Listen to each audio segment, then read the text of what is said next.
এই ঘটনার সাথে যারা জড়িত তাদের শাস্তির আওতায় এনে দ্রুত বিচারের দাবি জানাচ্ছি। ঘটনা কিছু ঘটলেই সেটাকে বিএনপির উপর দায় চাপানোর চেষ্টা করা হয়। এনসিপির মতো একটি নতুন দল এবং তার শীর্ষ নেতা সার্জিস আলম তিনি এই মন্তব্য করেছেন, আমি সোশ্যাল মিডিয়াতে দেখেছি। এবং এখানে আপনারা জানেন যে গতকালকের ঘটনাটা কি ঘটেছে সেটার ব্যাপারে পুলিশ প্রশাসন স্টেটমেন্ট দিয়েছে, পাশাপাশি প্রত্যক্ষদর্শী যারা ছিল এবং আমরা দেখেছি যে আমাদের সংবাদকর্মী ভাই নিহত হয়েছেন আসাদুজ্জামান তুহিন, তারও একজন সহকর্মী যিনি তখন তার সাথে ছিলেন তিনিও ঘটনার ব্যাখ্যা দিয়েছেন। তো সেখান থেকে অলরেডি আমরা জিনিসটা জানি যে এখানে একটি ছিনতাইকারী চক্র ছিনতাই করতে গিয়েছিল এবং সেখানে সেই ভিডিও ধারণ করতে গিয়ে সন্ত্রাসীদের হাতে খুন হয়।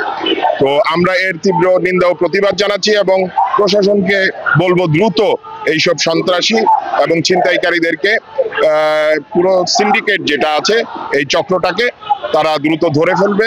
মোনালিসা হেভি ফ্লো 15 পিস প্যাকেটের সাথে 8 পিসের একটি প্যাকেট একদম ফ্রি এবং ধরে যেন তাদেরকে বিচারের আওতায় নিয়ে আসে। আমি আজকে এসেছি, তার নামাজে জানাজায় অংশগ্রহণ করেছি এবং আপনারা দেখছেন স্পটেও আমি আসলাম, পাশে স্পটটাও দেখলাম যেখানে ওনাকে এই হত্যাকাণ্ড সংঘটিত হয়েছে গতকাল।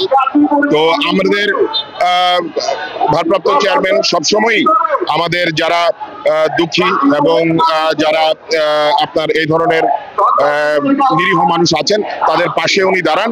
ইনশাল্লাহ আমরা গাজীপুর বিএনপির পক্ষ থেকেও এই পরিবারের পাশে আছি এবং তাদেরকে সহযোগিতা করব ইনশাল্লাহ। বিগত আওয়ামী লীগ সরকার তারা কিন্তু সারা দেশকেই একটা সন্ত্রাসীদের অভয়ারণ্যে পরিণত করেছিল।